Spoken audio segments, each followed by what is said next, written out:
ஆமே. நீங்க கண்டுபிடிச்சிருக்கிறீங்களா? உங்க வாழ்க்கையை கண்டுபிடிச்சிருக்கீங்களா? கர்த்தர் என்னை குறித்து என்ன எழுதியிருக்கிறார்?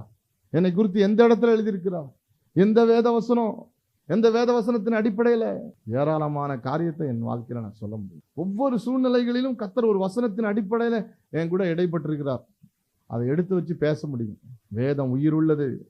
சத்திய வேதம் இன்றைக்கும் பேசக்கூடியது.